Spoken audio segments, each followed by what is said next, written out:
My name is Viola Turner. I am 68 years old, and I have lived in Asheville, North Carolina nearly all my life. I never thought I would spend more than a decade without my husband, but Larry has been gone for 11 years now. He passed suddenly, and with him went the easy laughter that used to fill our holidays. After he died, I carried the weight of keeping Christmas alive. It was not just about food or decorations. It was about holding on to the part of him that I could not let slip away. The house we built together still stands on the quiet street with its wide front porch and pine trees that touch the sky. Every December, I drag a tall pine inside, even if my back aches. I set out the wedding china we received the day Larry and I promised to share our lives. I dust off the hand-carved nativity Larry made in the first winter of our marriage. Each piece holds his fingerprints. The shepherd leans slightly to one side, and the donkey wobbles on uneven legs, but to me they are treasures. They are reminders that love once filled every corner of these rooms. When Luna comes, the house feels lighter. She drives 3 hours with her husband and their 2 children. She carries casserole dishes and warm laughter. She knows exactly where the extra linens are, and she does not wait for me to ask before she helps set the table. Her children bounce through the hallway, their small voices echoing joy instead of anger. Luna is steady, dependable, the kind of daughter who makes me believe I did at least one thing right in my life. But then there is Owen and his wife, Tina. For the past 3 Christmases, they have turned what should be a day of peace into a storm I cannot prepare for. The first year, Tina looked at the gifts under the tree and sneered that I had spent more on Luna's children. I had counted and recounted the money from my Social Security check, stretching it until I could barely breathe, yet she cut me down with that one remark. Owen stood beside her, arms crossed, saying I had always played favorites. My hands trembled as I watched the children freeze their presents, unopen their joy smothered by adult bitterness. The second year they arrived 2 hours late. The ham was dry, the rolls cold, and the children restless. I reheated dishes pretending it was no trouble, but my chest tightened with every minute that passed. Halfway through dinner, Owen looked at me across the table and asked if I could lend him thousands of dollars. I explained that I lived on a fixed income. He pushed red-faced, saying I would rather spend on Luna than help him. His chair screeched back and the door slammed so hard the wreath fell to the floor. Christmas ended in tears. The third year, I still hoped for change. I baked pies from scratch, ironed the tablecloth, and polished Larry's old candlesticks. Yet the moment Tina stepped inside, she wrinkled her nose. She said the ham was dry before even tasting it. She whispered to her children not to eat too much casserole. She laughed at the pies, assuming I had bought them at the store. My hands shook as I explained I had baked them myself. By dessert, she gathered her children and walked out without a word of thanks. The silence left behind was heavier than any noise. Each year, after the plates cooled and the guests disappeared, I stood alone at the sink. I stared at piles of dirty dishes, hearing the echo of slammed doors in a house that once held carols and laughter. I told myself I endured it for my grandchildren. I told myself their memories mattered more than my heartache. I thought if I kept traditions alive, I would keep family alive. But the truth is, the joy has drained from these walls.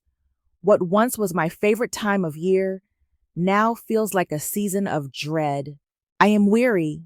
My body feels it, and my spirit knows it. I am holding on for the little faces that still light up when they see the tree, yet even that cannot cover the weight I carry. The warmth of Christmas still flickers in my memory, but the conflict has grown so loud it drowns out every carol. I keep setting the table hoping for peace, but all I taste is sorrow. And deep down, I wonder how much longer I can bear it. Christmas of the 4th year began with a fragile hope. I woke before the sun slipped into the kitchen and placed the ham in the oven just as Larry used to do. Luna arrived before noon with her children and her husband, carrying sweet potatoes and her familiar smile. She set her coat aside and went straight to work, tying on an apron, mashing potatoes, and checking the rolls.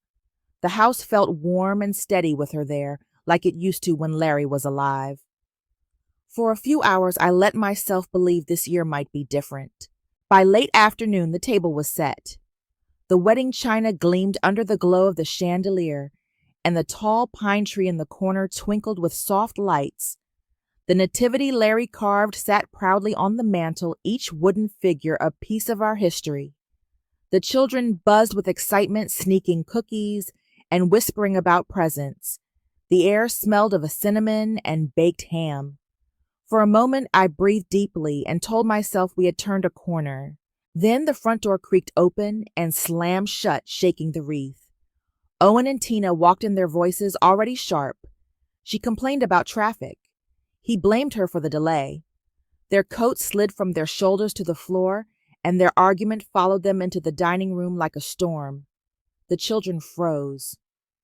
Luna and I exchanged a glance, a silent understanding that the peace we had built all day was crumbling. We sat down anyway, trying to push through the tension. I bowed my head to say grace, but Tina sighed loudly, muttering that we always dragged through old traditions. The words stuck in my throat. I forced myself to continue, even as the mood at the table sank lower. I passed the rolls, Luna poured drinks, and I carved slices of ham. Then Tina wrinkled her nose and said it looked dry. She pushed her plate back and whispered to her children not to eat too much of it. I kept my voice steady, telling her she could eat what she liked. My heart raced, but I focused on the children's faces. Owen leaned back in his chair, arms crossed, his eyes fixed on me. He accused me of always siding with Luna. His voice rose until it filled every corner of the room. He said I had never cared for him the way I cared for her. His children sat with their forks frozen halfway to their mouths, eyes wide with confusion and fear. Then it happened. Owen slammed his fist against the table so hard the plates rattled. A glass that belonged to Larry tipped and shattered into pieces across the floor. The sound rang out like a gunshot, echoing through the silence that followed. I stared at the shards glinting under the light, my chest tightening. The children gasped, Luna's hands trembled, and in that instant something inside me broke. I rose from my chair. My knees shook, but my voice came stronger than I expected. I told Owen and Tina to leave. Not later, not after dessert, but now. For a second, they just stared at me, shocked. Then Owen muttered under his breath, pushed back his chair, and grabbed his coat. Tina followed, her mouth tight with anger. The door slammed behind them, rattling the walls. The silence that filled the house afterward was heavy. The children stared at their plates, unsure if they could take another bite. Luna reached for my hand, but I pulled it back, afraid the weight of the moment would crush me if I let go.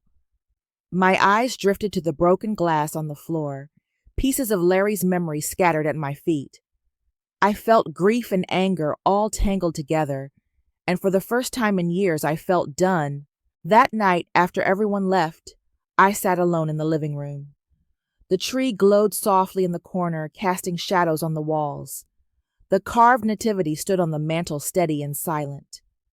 I stared at the little donkey with its uneven legs, at the shepherd leaning forward, and I felt the emptiness of the house pressing in on me. The walls that had once held laughter now echoed with fights and slammed doors. I pulled my laptop onto the table. My fingers hovered over the keys. I thought about the years of cooking, of bending, of hoping that Christmas could hold us together. Then I thought about the glass shattering and the fear in my grandchildren's eyes. My hands steadied. I searched for local real estate agents. A form popped up asking for my name, address, and preferred time for a call. I filled it out without hesitation. When I clicked submit, a strange calm washed over me. The decision felt final, but it did not feel heavy. Instead, it felt like air after a long storm, clean and sharp. The house no longer felt like home, but the choice to let it go felt like freedom. I closed the laptop and looked back at the nativity. For the first time in years, I whispered to Larry that I was ready to start again. The next morning, I stepped onto the porch and found the for sale sign planted firmly in my yard. The red letters caught the winter sun and glared back at me like a promise I could not take back. A few hours later, Luna pulled into the driveway and stopped in shock. She asked me why I would go so far, and I told her it was not about anger, but about peace. I explained that I could not let this house keep hosting battles that drained the life out of me.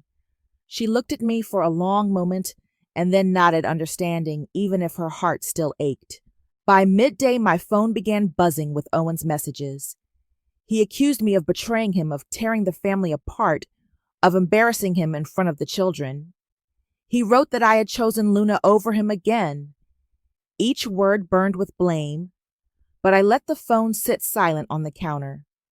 Soon after, Tina's voice filled Facebook with sharp comments about how a grandmother had turned her back on family. Strangers chimed in with pity for her and anger at me. I closed the screen and refused to feed the fire. Silence was my answer. Later that week, the real estate agent arrived. She was young and brisk, carrying a clipboard and bright confidence. Together, we walked through the house while she asked about square footage and roofing. My eyes, though, kept landing on memories. I opened the cabinet and wrapped the wedding china in tissue. I folded the tablecloth Larry and I had used for so many years of holidays. I packed photo albums heavy with birthdays and Sunday afternoons. Last, I lifted the carved figures Larry had shaped by hand. My fingers traced the uneven edges one more time before placing them carefully in a box. Each item felt like I was closing a chapter one piece at a time. Just as I finished taping the last box, the phone rang again. This time, Owen's voice was not sharp, but trembling. He told me Tina had collapsed at work and been rushed to the hospital. Doctors were keeping her overnight for tests on her heart. His words stumbled and broke, fear spilling through the line. He admitted he did not know what to do with the children. He begged me for help. The old part of me wanted to rush without a thought, but something steadier held me back. I told him I would help with the children, but only on my terms. I would come by after school, make sure they were fed, keep the house steady, but I would return to my own place each night. I said I would not move back in or carry every burden anymore. There was silence on his end before he finally whispered that he understood. That evening, I arrived at Owen's house. The children ran to me with tired eyes and hungry stomachs. Dishes were piled high in the sink, laundry scattered across the floor, backpacks forgotten near the door. I set down my coat and called the children to the table. I explained that everyone had a part to play. Sophie would check that homework was done. Caleb would set the table. Dylan would handle the trash and laundry. Elsie would put toys away. They looked unsure at first, but I guided them gently. I boiled pasta and steamed green beans, while Sophie sat with her brothers to look over their schoolwork. Caleb lined up forks and napkins with quiet pride. Dylan groaned but dragged the trash out and brought in the empty can. Elsie hummed as she picked up crayons and dolls. When dinner was ready, we ate together in a way that felt simple and calm. The children spoke about school and about their mother in the hospital. I listened and nodded, letting them know their voices mattered. After dinner, I showed Dylan how to load the dishwasher without flooding it with soap. I helped Sophie fold towels and praised her neat stacks. I let Caleb sweep under the table and reminded him that every job had value. I knelt beside Elsie and showed her how to line shoes by the door. Their small faces glowed with pride at each task completed. They were not helpless. They had simply never been asked to step up. Owen watched from the doorway, quiet and uncertain. I caught him later folding laundry with Dylan, and the sight almost startled me. Another night, he read a story to Elsie before bed. They were small moments, but I knew they mattered. He was beginning to see what it meant to be present. My justice did not roar in anger.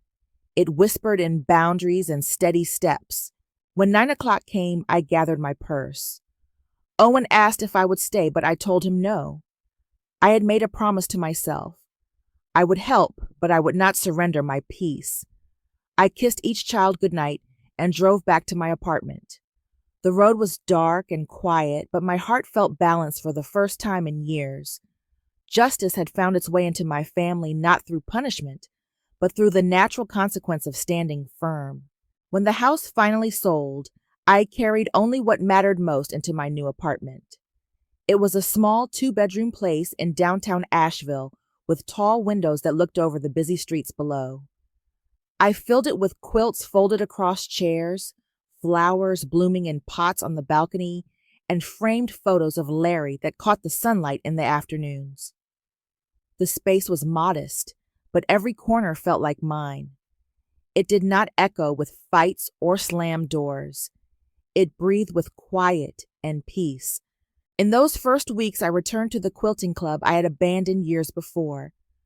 The women welcomed me back with warm arms and stories of their own families. We stitched fabric into bright patterns and laughed at small mistakes, and I felt something in me begin to heal. I also started volunteering at the senior center, serving lunches and listening to people who just wanted to be heard. It gave me purpose again, a reason to wake each morning with energy instead of dread. I was not only filling my time, I was filling my heart. As the next Christmas drew near, I chose not to dread it for the first time in years. I planned a simple gathering in my apartment. Luna brought her family and a few neighbors came by carrying cookies and pies. The space glowed with candlelight, and the children set up board games on the floor. Carols drifted through the speakers, but it was the sound of laughter that warmed the air. The walls that had once heard arguments now heard joy. My grandchildren moved through the apartment with ease. Sophie stirred cocoa on the stove while Caleb handed out mugs. Dylan helped hang paper stars in the windows, and Elsie twirled around the tree, humming softly. Their voices rose in harmony with the music, and the apartment felt full, though it was small. Watching them made me realize how much children thrive when the air around them is gentle. They did not need an elaborate house or a grand feast. They needed love without conflict. Owen and Tina did not come that night. Their absence left no hole in the room. I looked around the table at Luna's smile, at the neighbors who had become friends, and at the grandchildren who carried both my history and my future. I felt no emptiness. What I felt was peace, steady and lasting, the kind that tradition should bring. Later, as the night wound down, I stepped onto the balcony. The city lights shimmered below, and the air held a crisp winter chill. I thought about the years I had spent holding on to a house that had turned into a battlefield. I thought about the nights of washing dishes, with tears in my eyes, and the heavy silence after slamming doors. Then I thought about this moment. The candles, the laughter, the simple joy of being together. I whispered to myself that traditions are only worth keeping if they bring peace. Justice does not roar, it whispers, and in that whisper you find yourself again.